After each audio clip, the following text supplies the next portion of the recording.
श्री गुरुवे नमः। इस संसार सागर में डूबते हुए को भी कोई सहारा देने वाला है, आश्रय देने वाला है तो केवल गुरुदेव होते। गुरुदेव ही बहते हुए, डूबते हुए, बिलखते हुए, आकुलता करते हुए, बिलबिलाते हुए, अचेतन हुए जीव को भवभारत से बाहें पकड़ करके और उसे बाहर निकाल सकने में यदि सामर्थ्य कोई है तो कौन है? श्री गुरुदेव। त्रैलोक पावन गुरुदेव की कृपा के बिना जीव इस संसार सागर से पार नहीं जा सकता। वे अखिल विश्व ब्रह्मांडों के विधाता, विशंभर और भांति भांति के रूप धारण करके गुरु रूप से जीवों को प्राप्त होते हैं। उन्हीं के पाद पद्मों का आश्रय ग्रहण करके मुमुक्ष बात की बात में इस प्रकार अपार उदधि को पार कर जाते हैं। इसीलिए उन्हें साक्षात परब्रह्म परमात्मा कहा गया है। इसलिए गुरु, भक्त, भगवान ये मूल में एक ही पदार्थ के लोक भावना के अनुसार तीन नाम रखे गए हैं। वास्तव में इन तीनों में कोई अंतर नहीं। इस भाव को अनुग्रह सृष्टि से ही जीव समझ सकते हैं। अन्य जीवों के बस की तो बात है ही नहीं। श्री गोपीनाथाचार्य जी महाराज, जो सर्वभौम भट्टाचार्य जी के बहनोई लगते हैं, वे हृदय प्रधान थे। देखो, दो प्रकार के मनुष्य होते हैं। एक होते हैं बुद्धि प्रधान, दूसरे होते हैं हृदय प्रधान। जो बुद्धि प्रधान मनुष्य होते हैं वो तर्क वितर्क में रात दिन इसी में माथा खपाए रहते हैं। उनके हृदय में शास्त्र जो कहता है उस बात का भी वो खंडन करके अपनी बुद्धि अलग लगाया करते हैं।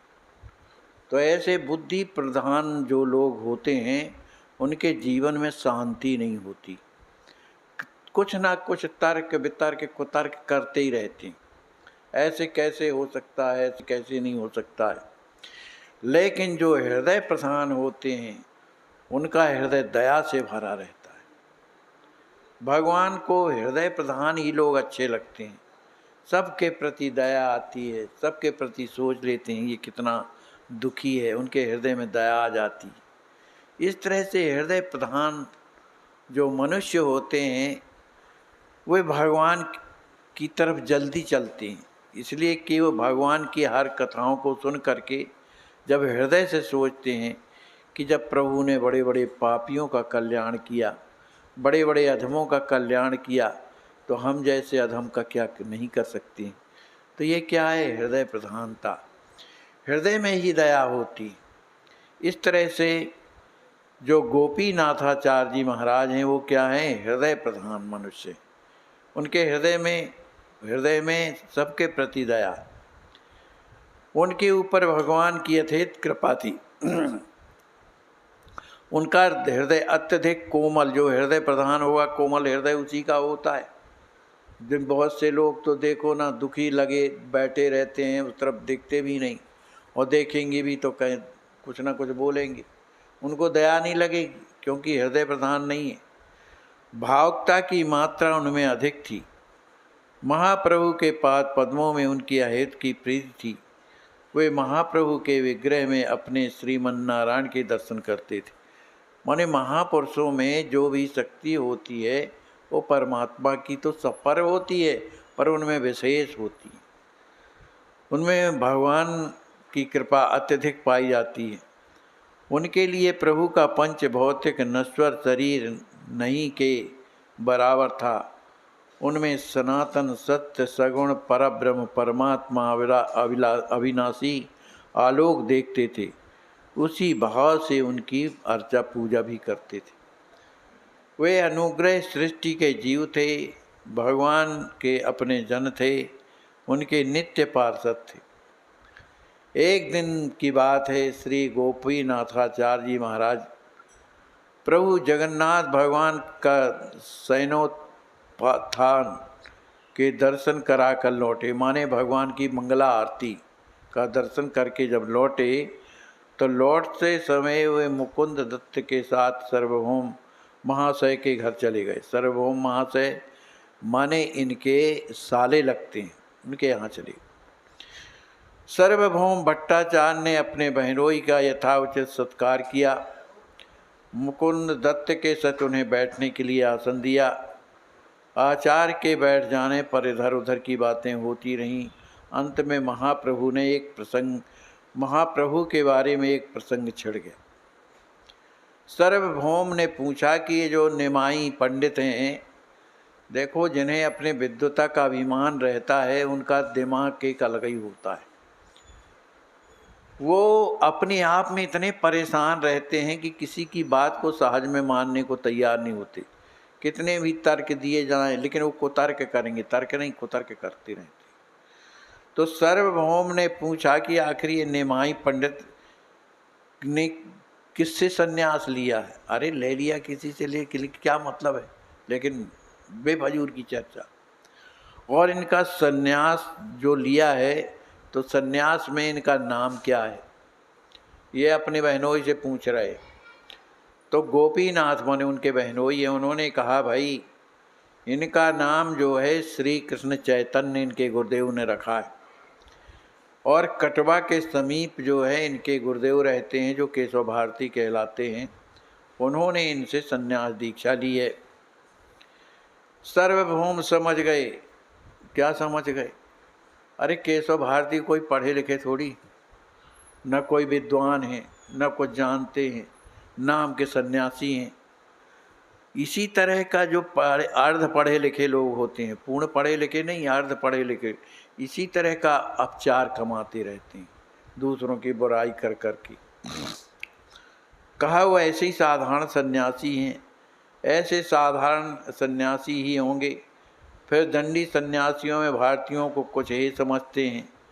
अरे आश्रम, तीर्थ, सरस्वती, इन 3 दंडी सन्यासियों में भारतीयों की गणना नहीं। उसके लिए दंड धारण करने का विधान तो है, लेकिन किंतु उनका दंड आधा समझा जाता है। यही सब विचार करके आचार्य के कुछ मुँह से कोड़ने लगे। अरे नाम तो बड़ा सुंदर है और इनका रूप भी बड़ा सुंदर है, अद्वितीय भी है, लगता है कुछ शास्त्र के बारे में जानते भी हैं। ये किसके लिए कह रहे हैं? मैं चैतन्य प्रभु के लिए। उच्च कोटि के ब्राह्मण भी हैं, इनका जन्म उच्च कोटि में हुआ है, ब्राह्मणपन में हुआ है। फिर उन्होंने इस प्रकार हे संप्रदाय वाले सन्यासी से दीक्षा क्यों लिया है भाई? मालूम पड़ता है कि बिना सोचे समझे आवेश में आकर के इन्होंने सन्यास ग्रहण किया है। अरे अभी तो इनकी कोई उम्र नहीं है, इन्हें सन्यास लेने की क्या आवश्यकता थी? घर में रह कर के भी तो पालन किया जा सकता है। अब जो उनके इस तरह के बातों को उनके बहनोई ने सुना, उन्हें दुख लगा। इनकी बात को सुनकर उनके हृदय में दुख प्रकट करते हुए आचार्य ने कहा कि आपकी बुद्धि तो निरंतर शास्त्रों में शंका करते करते व्यतीत हो रही। ये ऐसा क्यों लिखा, वैसा क्यों लिखा है, और यही दृष्टि से लोगों को भी आप देखते हैं। अरे आपकी दृष्टि में घट पट आदि ब्रह्म वस्तुओं के अतिरिक्त और कोई भी वस्तु है? अरे ये जिनकी चर्चा आप कर रहे हो, ये साक्षात क्या है? ब्रह्म हैं, ये परमात्मा है, ईश्वर हैं। सार्वभौम ने कहा है आपकी ये बातें भावुकता की हैं जो तुम कह रहे हो हैं, लेकिन ये सब बातें अच्छी नहीं लगती। हम तो उन विचारों के हित की बात कह रहे हैं। अभी इनकी नई अवस्था है, संसारी सुखों से अभी एकदम वंचित हो रहे हैं। ऐसी अवस्था में संसार धर्म के कठोर नियमों का पालन कैसे कर सकेंगे? तब आचार्य ने कहा कि ये नियमों के नियामक है, माने कराने वाले हैं, वो स्वयं सब कुछ अपने आप किए। इनका सन्यास ही क्या, यह तो लोक शिक्षा के निमित्त इन्होंने ऐसा किया है, लोक शिक्षण के लिए। तो सार्वभौम ने हंसते हुए कहा यह बहुत खूब बात रही। युवा अवस्था में इन्होंने यह लोक शिक्षा की खूब सूझी। महाराज आप कहीं लोक शिक्षा के निमित्त ऐसा मत कर डालना, मैंने अपने बहनोई से कहते, जैसा ये कर रहे हैं ऐसा आप न कर लेना। आचार्य ने कहा, लोक शिक्षा मनुष्य कर ही क्या सकता है, ये तो भगवान का कार्य है और वे विविध भेद धारण करके लोक शिक्षण का काम करते हैं। माने परमात्मा अनेक रूप धारण करके अनेक प्रकार की शिक्षा लोगों को देते हैं। तब तो उनके बहनोई बड़े जोर से हंसते हुए सार्वभौम ने कहा, बाबा दया करो, उस बेचारे सन्यासी को आकाश पर चढ़ा करके सर्वनाश की बातें क्यों सोच रहे हो। पुराने लोग कहा करते हैं, आचार में जो गुरु जी होते हैं उनमें उड़ने की शक्ति नहीं होती है, लेकिन उनके चेला उनकी इतना बड़ी चढ़ी प्रशंसा करके पर लगा देते हैं कि वो उड़ नहीं पाते, लेकिन शिष्य उन्हें उड़ा देते हैं, आकाश में उड़ा देते हैं। मालूम पड़ता है किसी युवक सन्यासी के अभी पर लगना चाहते हैं। आपके दृष्टि में ये ईश्वर हैं? आवेश में आकर के आचार्य ने कहा, हाँ हाँ ईश्वर हैं, ईश्वर हैं, ईश्वर हैं। मैं प्रतिज्ञा करके कहता हूँ कि ये साधारण जीव नहीं है। आचार्य की आवेशपूर्ण बातों को सुनकर सार्वभौम के आसपास में बैठे सभी शिष्य एकदम चौंक गए। उनके भी शिष्य थे भाई, शिष्यों के बीच में रहते। सार्वभौम भी तो कुछ विस्मित होकर आचार्य के मुख की ओर देखने लगे। थोड़ी देर के बाद हंसते हुए सार्वभौम ने कहा, अरे मुँह तो आपका घर है और जीभ भी किसी से उधार लेना नहीं है आपको। मुख आपका, जीभ भी आपकी, कुछ भी बको, स्वतंत्र हो। अरे इस कलिकाल में अवतार की तो बात कहीं सुनी नहीं जाती। फिर अवतार तो सब गिने गिनाए होते हैं, उनमें से ऐसा अवतार हमने नहीं सुना। वैसे तो जीव मात्र ही भगवान का अंश होने से अवतार कहा जाता है। भागवत के श्लोक के अनुसार असंख्य अवतार भी माने जाते हैं। उनके बहनोई कह रहे, कहें आवश्यकता पड़ने पर प्रति क्षण हर युगों में अवतार होते रहते हैं। उन्हें भगवान की कृपा किसी के माध्यम से हो जाती है। उनकी गणना आंशिक अवतारों में से की गई है, जैसा कि भागवत गीता में कहा गया है। इस दृष्टि से आप इस सन्यासी को अवतार कहते हैं तो हमें कोई आपत्ति नहीं, किंतु ये तो साक्षात सनातन ब्रह्म है, सो कैसे हो सकता है। जिनको आप सनातन ब्रह्म कहते हो, हम इस बात को नहीं मानते। अरे भगवान कृष्ण ही सनातन पूर्ण ब्रह्म है। उनका अवतार युगों में नहीं होता, कल्पों में नहीं होता, कभी सैकड़ों हजारों युगों के पश्चात वे अवतीर्ण होते हैं। इसलिए आप कोरी भावुकता की बातें क्यों कर रहे हो। आचार्य ने कहा, मालूम पड़ता है बहुत से शास्त्रों की आलोचना करने से शास्त्रों के वाक्यों को भी आप भूल गए हो। आलोचना करना काम है आपका, भूल गए हो। आप जानते हैं कि नित्य अवतार के लिए कोई नियम नहीं।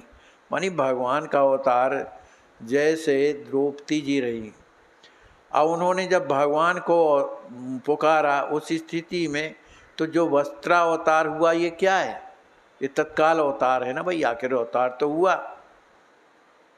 तो इसका कोई नियम नहीं है, उसका रहस्य शास्त्र क्या समझें।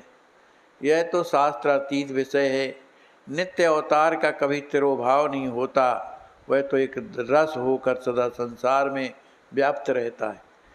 किसी भाग्यवान को ही वह एक गुप्त रूप में प्राप्त होता है, जिस पर उसका अनुग्रह होता है, वही कृपा पात्र बन पाता है। मान जिसको भगवान चाहते हैं, जनाना चाहते, जो जाने जय देव जनाई। हंसते हुए सार्वभौम ने कहा, यह नित्यावतार कौन सी नई वस्तु निकाल लाए। आचार्य ने कुछ छोक के स्वर में कहा, आपको तो समझाना वैसे ही है जैसे ऊसर की भूमि में बीज डालने से बीज का भी नाश होता है और क्या नाम से परिश्रम भी व्यर्थ जाता है। कुछ विनोद में अब सारे बहनोई हैं, तो आखिर चल तो बात वास्तविकता की है, लेकिन यहाँ पर मोड़ लेते हैं। विनोद के स्वर में सार्वभौम ने कहा, उपजाऊ भूमि के चरणों को मैं प्रणाम करता हूँ। माने आप उपजाऊ भूमि है भाई, हम जो है ऊसर भूमि है। उनसे प्रार्थना करता हूँ कि हमारे ऊपर भी कृपा करो कि ऐसी बुद्धि हमारे भी आ जाए। आप अपने से बाहर क्यों हुए आपे से बाहर हुए जा रहे हो। अरे हमें पहले समझाइए, तब हम ना आपकी बात को मानेंगे। अरे साक्षात इन्हें ईश्वर कहते हो, इनमें क्या गुण है। आचार्य ने कहा, सोते को जगाया जा सकता है, पर जो जागता हुआ सोने का ढोंग करता है उसे कौन जगा सकता है। आप जानबूझ करके अनजानों की बात करते हैं। अब आपकी बुद्धि को क्या कहूँ। अरे आप जानते नहीं कि गुरु साक्षात परब्रह्म, तस्मै श्री गुरवे नमः। इसमें गुरु को साक्षात परब्रह्म परमात्मा बताया गया ना, तो गुरु तो हैं। क्या गुरु साक्षात परब्रह्म परमात्मा नहीं है। उनकी संगत से श्री कृष्ण पदारविंदों में अनुराग हो, उनमें श्री कृष्ण में कुछ भी भेद नहीं समझता। जो भी कुछ भेद प्रतीत होता है वह व्यवहार चलाने के लिए होता है। वास्तव में तो गुरु और श्री कृष्ण एक हैं। वे अपने आप ही कृपा करके अपने चरणों में प्रीत प्रदान करते हैं। वे जब तक किसी रूप में कृपा नहीं करते तब तक उनके चरणों में प्रेम उत्पन्न होना असंभव है। बसदेव सार्वभौम ने कहा, आचार्य महाशय, यह तो कुछ भी बातें हुई, यह तो कुछ भी बातें नहीं हुई। इसका तो संबंध भावना से है और अपनी अपनी भावना पृथक पृथक होती हैं।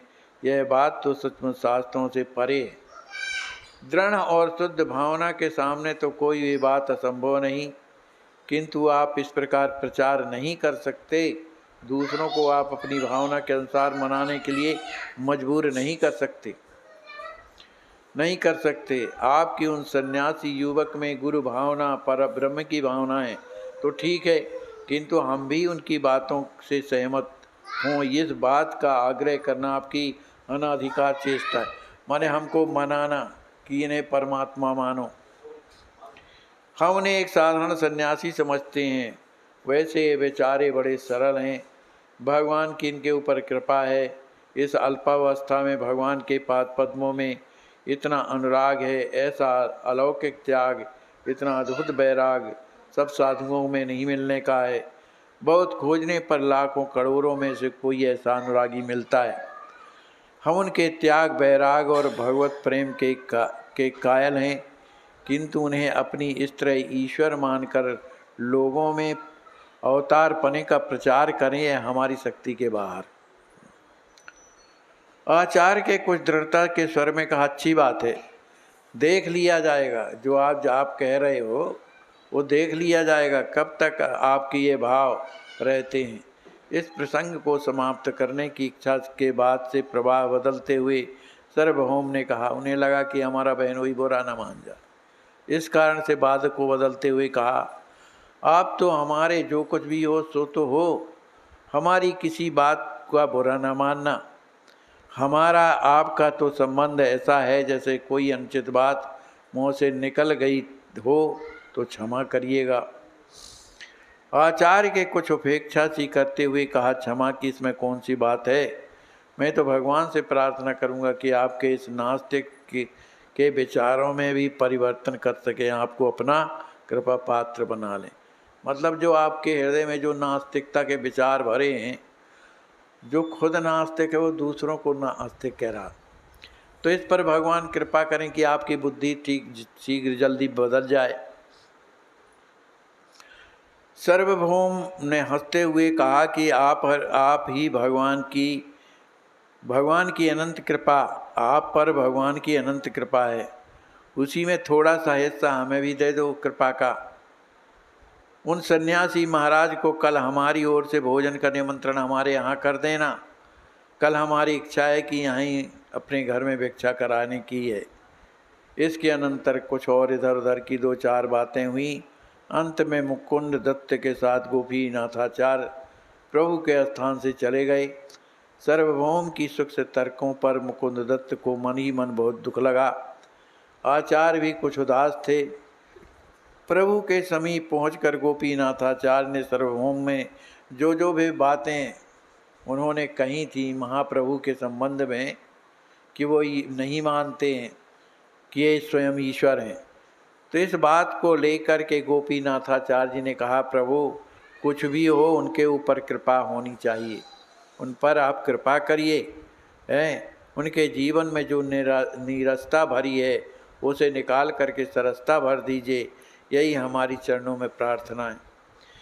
प्रभु तो कुछ संकोच के साथ अपनी दीनता दिखाते हुए कहने लगे, अरे आचार्य महाशय, आप यह कैसी भूली भूली से बातें कर रहे हैं। सर्वभौम तो हमारे पूज्य हैं, मान्य हैं। वे मुझ पर पुत्र की भांति स्नाई करते। देखा नहीं कि मैं जगन्नाथपुरी में बेहोश हो गया था, तो वहाँ से उठा करके तो वही लाए हैं। उनका मेरे ऊपर कितना अनुग्रह है, कितनी कृपा है मुझ पर। उनके समान मेरा शुभ चिंतक कौन होगा। उन्हीं के पाद पद्मों की छाया लेकर तो मैं यहाँ पर पड़ा हुआ हूँ। वे मेरे लिए जो कुछ भी सोचें, जो भी कहें, उसी में मेरा कल्याण है।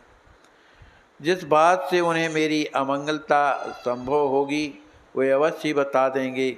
इसी बात में मेरी भलाई है। यदि गुरुजन होकर वे मेरी प्रशंसा ही करेंगे तो इसमें कच्ची अवस्था में संन्यास धर्म का पालन कैसे कर सकूँगा। माने जो भी वो सोच रहे हैं, कह रहे हैं, सही कह रहे हैं। कभी उम्र उस तरह की नहीं है, कच्ची है, तो वो जो भी कह रहे हैं सही कह रहे हैं। आप उनकी किसी भी बात का बुरा ना माने, सदा उनके प्रति पूज्य भाव रखें। वे मेरे आपके सबके पूज्य हैं। वे शिक्षक, उपदेष्टा, आचार्य, हमारे हित चिंतक हैं। इस प्रकार नम्रता आचार्य को समझाकर प्रभु ने उन्हें विदा किया और अपने भक्तों के सहित संकीर्तन करने लगे। अपने सभी भक्तों को कुछ न कुछ उपदेश करते हैं। गुरुदेव का सबसे बड़ा स्थान होता है। गुरुदेव जो चाह लेते हैं वो क्या नहीं हो सकता। वो गुरुदेव की कृपा से सब कुछ संभव है। एक कथा गुरुदेव के बारे में निवेदन कर रहा हूँ। एक समय की बात है कि श्री मलूक दास जी महाराज अपने ग्राम कड़ा में निवास करते थे। कड़ा गांव में, मानिकपुर स्टेशन के पास कड़ा ग्राम में निवास करते थे। उनका एक शिष्य था लाल दास। वो बड़ा गुरु सेवी था, निरंतर अपने गुरुदेव की सेवा में लगा रहता था। 24 घंटे उनकी सेवा के अतिरिक्त उसका दूसरा कोई काम नहीं था। कोई काम भी अगर पड़ता था तो वो जाता था और जा कर के शीघ्र लौट करके अपने गुरुदेव की सेवा में लग जाता था। तो एक समय की बात है कि उसी कड़ा गांव के अगल बगल के क्षेत्र में अकाल पड़ गया। इतना अकाल पड़ा कई वर्ष तक कि वहाँ सब जल सूख गए, पेड़ सूख गए, जड़ें सूख गई, पेड़ जो है सूख करके कांटे हो गए, माने कुछ भी नहीं बचा। भोजन तो लोगों के पास जो घर में था वो सब समाप्त होने लगा। तो सोचा कि अब क्या किया जाए। सब विपत्तियों को हटाने वाले संत ही होते हैं। सभी गांव के लोग मिल करके और महाराज के पास आते हैं, मलूक दास जी के पास आते हैं। मलूक दास जी से अपना सब सुख सुनाते हैं कि महाराज आज कई वर्षों से वर्षा नहीं हो रही है, सब धान सूख गए, पेड़ सूख गए, फल फूल सूख गए, जो घरों में अनाज था वो भी समाप्त हो गया। अब तो मरने की स्थिति आ गई, जल भी पीने को नहीं मिलता है। इसलिए कृपा करिए, कुछ तो उपाय कीजिए। सच्चे संत थे, हृदय उनका उदार था, हृदय प्रधान तो थे ही। बड़ा दुख लगा। उन्होंने सब लोगों से कहा, भैया हम तो कुछ नहीं कर सकते हैं, पर चलो प्रयागराज चलते हैं। वहाँ से प्रयागराज पास में पड़ता है, 25-30 किलोमीटर। प्रयागराज चलते हैं, गंगा जी से प्रार्थना करेंगे, गंगा जी कृपा कर देंगी तो वर्षा हो जाएगी। ऐसा तो सभी गांव के लोग उन्हीं के साथ में चलने लगे। अब जब चलने लगे तो इधर उनका शिष्य जो लाल दास था वो आया, कहीं काम में गया था। आश्रम में जैसे ही आता है पूछा, गुरुदेव कहाँ गए हैं? तो लोगों ने बताया, भैया बहुत सा जन समूह आया था, वर्षा नहीं हो रही है, तकलीफ में है, तो गुरुदेव भी उन्हीं के साथ में इधर से प्रयागराज की ओर चले गए। अरे इतने दूर मेरे गुरुदेव चले गए। चलो कोई बात। से जब उनके शिष्य ने पूछा लाल दास ने कि गुरुदेव कहाँ गए हैं, तो बताया कि गांव के लोग आए थे, अगल बगल के गांव के लोग, अकाल पड़ा हुआ है, तो चूंकि प्रयागराज गएंगी, चलो गंगा जी से प्रार्थना करेंगे तो वर्षा होगी। इतना सुनना था कि उसे तो बड़ा दुख लगा। मेरे गुरुदेव प्रयागराज पैदल जाएंगे। इतना दुख लगा उसने कि वो बाहर निकल करके और कहता, अरे इंद्र, तेरी इतनी बड़ी शक्ति कि तुम मेरे गुरुदेव को परेशान करने के लिए और उधर प्रयाग जाना पड़ा। तो अभी जल बरसाता है कि नहीं बरसाता है, ऐसा कह के डंडा घुमाने लगा, ऊपर की ओर करके डंडा घुमाने लगा कि तू जल्दी से जल्दी जल बरसा, नहीं तो यहीं से डंडा फेंकता हूँ मैं। अब वो इतना कहना था कि इतना वर्षा होने लगी, इतनी वर्षा हुई कि गुरुदेव भी जब जा रहे थे तो लौट के आ गए कि भाई वर्षा हो रही। लौट करके जब आए तो चूंकि अभी वर्षा इतनी ज़्यादा हो रही थी कि सभी कोई भीग गए, तो गुरुदेव अंदर आते हैं। मलूकदास जी महाराज कपड़े बदले, कपड़े बदलने के बाद जब बैठे सभी कोई, बड़ी प्रसन्नता हुई कि चलो प्रयागराज जाना ना पड़ा और वर्षा इतनी ज़्यादा हो गई। तभी एक शिष्य आकर के कहता है, गुरुदेव ये वर्षा तो अगर हुई है तो ये लालदास के द्वारा हुई। अच्छा, लालदास ने क्या किया है? कहा जब आप प्रयागराज की ओर रवाना हो गए और सभी कोई जब जा रहे तो इसको बड़ा दुख लगा कि मेरे गुरुदेव पैदल प्रयागराज जा रहे हैं, बहुत दूर है। तो इसने डंडा लेकर के घुमाया ऊपर इंद्र के लिए कि तो अभी जल बरसा, नहीं तो मेरे यहाँ से डंडा फेंकता हूँ। तो फिर इतना पानी बरसा कि अभी तक बरस रहा। अब तो गुरु जी तो बड़े दुखी हो गए, नाराज हो गए लालदास से। अरे लालदास, ये तुमने क्या किया? तू देवताओं के ऊपर डंडा चलाता है, ये तो बहुत बड़ा अपराध तूने कर दिया, बहुत बड़ा अपराध किया, तुझे ऐसा नहीं करना चाहिए। अब तो तुझे प्रायश्चित करना होगा इसका। क्योंकि इसका प्रायश्चित क्या है गुरुदेव आप बताएं? कहा इसका प्रायश्चित ये है कि संपूर्ण पृथ्वी का तुझे भ्रमण करना पड़ेगा। संपूर्ण पृथ्वी का भ्रमण जब कर करके आएगा तभी तेरा प्रायश्चित दूर होगा। अरे तूने इंद्र कौन है? देवताओं का राजा है, उसे तुझे डंडा चलाने की क्या आवश्यकता थी? अब कहा गुरुदेव अब जैसा भी हो गया तो हो गया, लेकिन अब क्या करूं मैं? कहा कुछ नहीं, प्रायश्चित करना पड़ेगा। अब आप ही सोचो कितनी बड़ी पृथ्वी है, कहाँ कहाँ जाएगा, क्या होगा। लेकिन कहा गुरुदेव अब आप आशीर्वाद दीजिए, मैं प्रायश्चित करूँगा। गुरु जी के चरणों में प्रणाम किया, इधर से दौड़ लगाई, पहुँच गया प्रयाग। प्रयाग में डुबकी लगाई और पहुँच गया समुद्र के अंदर से निकला। प्रयाग में डुबकी लगाई और समुद्र के बीच से कोई भी सागर में निकला। वहाँ डुबकी लगाई तो दक्षिण के समुद्र में पहुँच गया। वहाँ डुबकी लगाई तो फिर पश्चिम के समुद्र में पहुँचा। वहाँ एक नाव चली जा रही थी, बड़ा भारी बेड़ा चला जा रहा था। उसमें हीरा मोती, उस समय बेड़ा के द्वारा व्यापार होता था देश विदेश का। तो उसका बेड़ा जो है भंवर में फंस गया था, जहाँ दो समुद्र मिलते हैं वो भंवर पड़ जाती। अब वो तो बड़ा दुखी चिल्ला रहा था। वहाँ ही वो प्रकट हुए, डुबकी लगाए थे। तो जैसे ही प्रकट हुए, अरे कहा भैया तेरे को बेड़ा बचाना है तो एक काम कर, तुम तो श्री मलूकदास जी महाराज की जय कर, तो अभी तेरा बेड़ा ठीक हो जाएगा। उसने वहाँ पर बेड़े में चढ़े और जैसे ही लगाया मलूकदास जी महाराज की जय कि उसका बेड़ा स्थिर हो गया। कहा भैया ये कहाँ रहते हैं? कहा भैया कड़ा गांव में रहते हैं, मानकपुर पड़ता है, वहाँ जाके दर्शन कर लेना तुम, वहाँ जा कर के। उन्हीं ने बचाया। फिर उस शिष्य ने वहाँ डुबकी लगाई और फिर पहुँच गया जहाँ का तहाँ प्रयागराज, और प्रयागराज से सीधा दौड़ा हुआ गया गुरु जी के पास। कितना समय लगा? कुछ ज़्यादा नहीं, थोड़े ही समय में जहाँ का तहाँ खड़ा हो गया, गुरु जी के चरणों में प्रणाम किया। अरे तुझे तो हमने पूरे पृथ्वी की परिक्रमा के लिए भेजा था, तो कहा गुरु जी कराया मैं। और बल्कि एक दक्षिण दिशा का, जो पश्चिम दिशा में जो समुद्र पड़ता है, वहाँ पर एक का बेड़ा डूब रहा था, तो मैंने आप बताया कि गुरु जी की जय बोलो, वो यहाँ पर ज़रूर आएगा।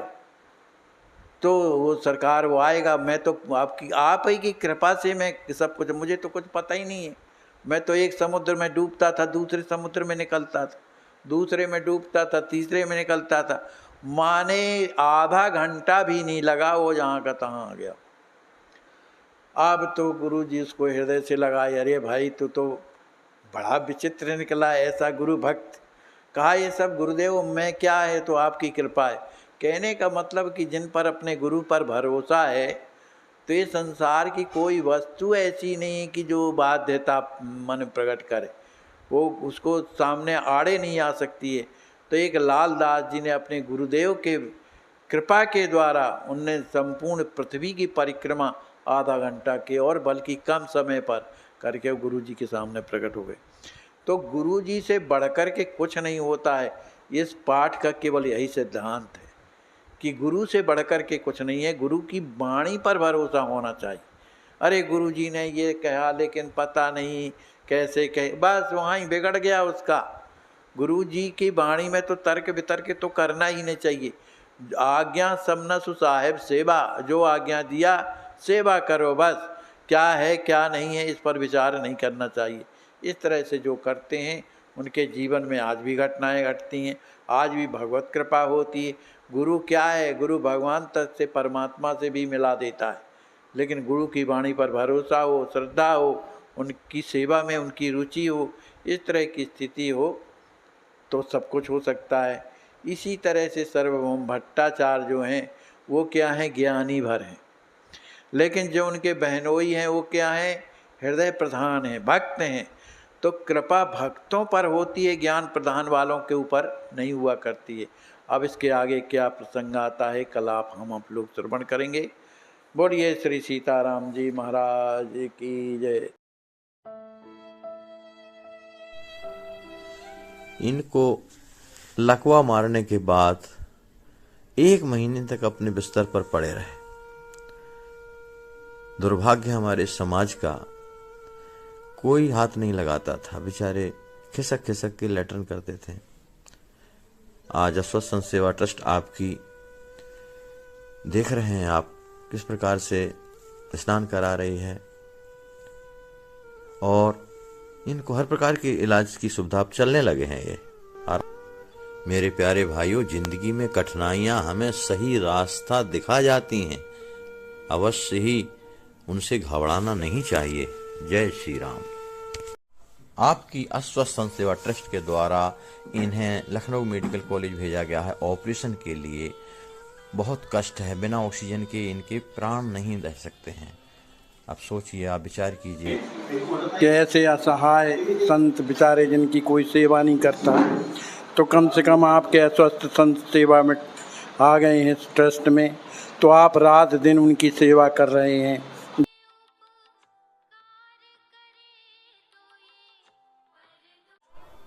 हाय, इनको कितना कष्ट है। आज बाबा, हॉस्पिटल में आपको ये लकवा मारा है, कितने दिन पहले मारा है? अपने को स्वयं इस जगह पे रख कर देखें, जब पैसा भी पास में ना हो और कोई अपना सहयोग करने वाला भी ना हो तो क्या होगा।